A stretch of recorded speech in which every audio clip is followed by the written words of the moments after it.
கர்த்தருடைய பரிசுத்த நாமத்திற்கு மகிமை உண்டாவதாக. இந்த காலைவேளையில் உங்கள் அனைவரையும் ஆண்டவராகிய இயேசு கிறிஸ்துவின் இன்ப நாமத்தில் அன்போடு வாழ்த்தி வரவேற்கிறேன். விண்துளிகள் வாயிலாக இந்த நாளே சந்திப்பதிலே மகிழ்ச்சி அடைகிறேன். அப்போஸ்தலர் 22:16 வாசிக்கும்போது, இப்பொழுது நீ தாமதிக்கிறது என்ன? நீ எழுந்து கர்த்தருடைய நாமத்தை தொழுது கொண்டு என்று சொல்லி நாம் வாசிக்கிறோம். இதனாலின் செய்தியின் தலைப்பானது ஏன் தாமதம்? தாமதிக்கிறதுனால் அநேகர் மேன்மையான ஆசீர்வாதங்களை இழந்து போய் விடுகிறார்கள்.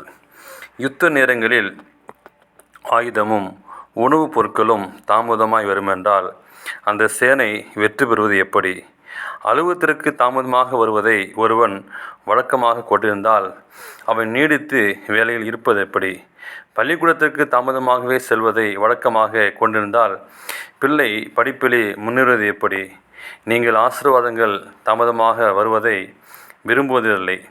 உங்களுக்கு கிடைக்க வேண்டிய பணம் துரிதமாக கிடைக்காமல் போனால் நீங்கள் பொறுமையை இழந்து விடுவீர்கள்.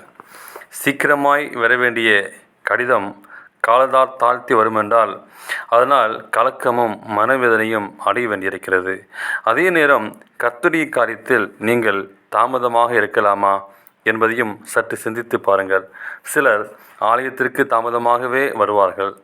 துதி ஆராதனை, பாடல் வேலை, ஜெப வேலை முடிந்து பாதி பிரசங்கத்தில் உட்கார்வார்கள். இதனால் அவர்கள் தேவ ஆசீர்வாதத்தை எப்படி பெற முடியும்? சிலர் ரட்சிப்பை தாமதப்படுவார்கள். சிலர் ஞானஸ்தானத்தை தாமதப்படுத்துவார்கள். சிலர் ஊழியம் செய்ய புறப்படுவதில் தாமதமாவார்கள். வேதம் சொல்கிறது, இப்பொழுது நீ தாமதமாக இருக்கிறது என்ன? நீ எழுந்தி கர்த்தருடைய நாமத்தை தொழுது கொண்டு ஞானஸ்தானம் பெற்று உன் பாவங்கள் போக்க கழுவப்படு என்றான். சோதோம் அழிவுக்காக நிர்ணயிக்கப்பட்டிருந்தது. ஆண்டவர் வானத்திலிருந்து அக்கினியையும் கந்தகத்தையும் இறங்க பண்ணி அதை முற்றிலும் எரித்து போட தீர்மானித்தார். ஆனால் சோதோம் குமாரை விட்டு வெளியே வர அவளுக்கு பிரியமில்லை. அங்குள்ள நீர்ப்பாய்ச்சலான நிலங்கள் மேல் அவருடைய கண்கள் பதிந்திருந்தன. முடிவாக லோத்தின் தாமதத்தை கண்ட தேவதூதர்கள் வேதத்தின் லோத்தின் கரத்தை பிடித்து அந்த சோதோமை விட்டு வெளியே இழுத்து கொண்டு வந்தார்கள்.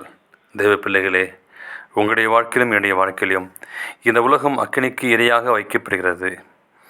உலகத்தை நம்புவதற்கோ அதன் மேல் விருப்பத்தை வைப்பதற்கோ அல்ல. அது உண்மையான மேன்மை ஒன்றுமில்லை. ஆகவே நீங்கள் எந்த காரியத்திற்காகவும் ரட்சிப்பை குறித்து காலதாமதம் செய்யாதிருங்கள். தாமதமின்றி கிறிஸ்து தேவனுடைய குமாரன் என்று ஆலயங்களிலே பிரசங்கித்தான். அப்படியாக நீங்கள் நானுமாக தாமதிக்காதபடி ஆண்டவராகிய இயேசு கிறிஸ்து வெகு சீக்கிரம் வருவார். இந்த காலை வேளை உங்களை ஒப்பு கொடுப்பீர்களா? கர்த்தர் தாமே உங்களை ஆசீர்வதிப்பாராக. ஆமென்.